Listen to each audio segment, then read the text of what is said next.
So guys, gagawa ako ngayon ng lumpiang ubod ng niyog.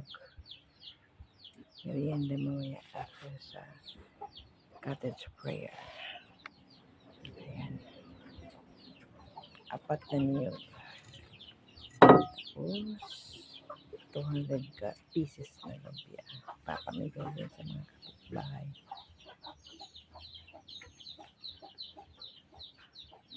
Kailangan pinong-pino ang pagkatatag. Tapos na ang pagtagtad ko sa mga ubod ng niyog.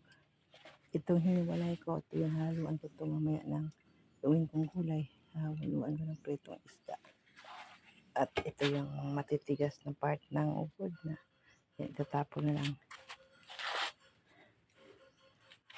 Haluan ko ng walang iba kundi sibuyas na puti, bawang, saka itong leeks. Ito yung mga lumpia wrapper na binili ko kahapon. Mura lang dito. 55 pesos isang balot, 100 pieces. Ayan. Merienda. Ito na guys. Lulutuin ko na to.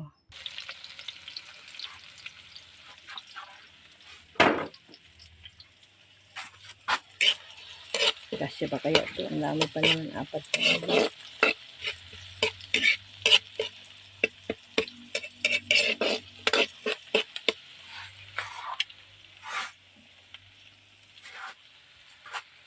Ito yung asin. Walang ibang ihalo. Asin lang at saka paminta. Kasi matamis na itong ubod ng niyog.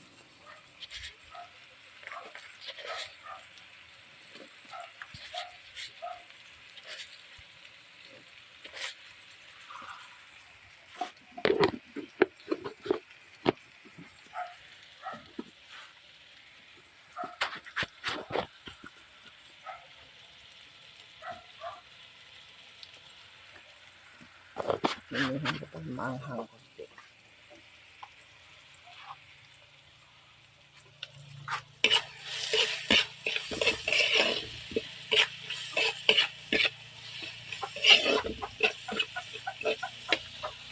Hawak ng posisyon sa samahan. Ano pinagsasabi mo? Hindi ako magiging leader ng kulto mo doon na kami. Hindi ko matatanggap yan. Hindi mo naman kailangan tanggapin mo yun, kamay. Hindi ka ginawa namin pinamadali. Para sabihin ko sa tutong kami. Ang araw, nilapitan na ako sinadya kong ibig. Dahil alam ko kung sino siya. Alam ko kung anong ginagawa sa bagay. Kaya, patawarin ko sana kung iihan. Hanggang ngayon, anong ginawa niya sa paro na ito? At kung paano nila kang pinagtulungan. Ito na guys, malapit na maluto. Sa likod na pinag sinanay ko. Babalutin ko na ito ngayon na lumpia. Pero kung may parang para pahinain ang kapangyarihan, gagamitin ko. Kaya binigay sa kanya ang bracelet. Para magiging ang pinakamalaking ritual na isasakuha nila. Ay babalik sa kanila ang ginawa ng kasamaan. Ano namang yang gawa mga tiyanak, kaya ligtas ka at ang amat naman. Kinabahan ako doon ah. Ito na. Nabalot ko na sa lumpia wrapper. Ito pa, marami pa. Tira. Simulan ko na ang pagluto. So, nagpainit na ako ng mantika. Ayan guys. Lumpia na ubod ng lubi. Ng niyog. Yung pinaka subok. Matamis to eh.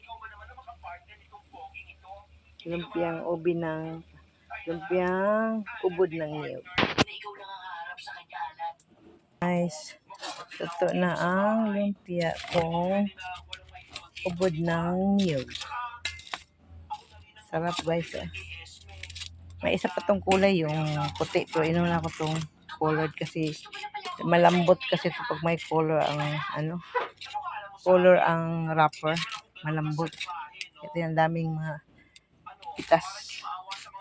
Thank you for watching, guys. God bless.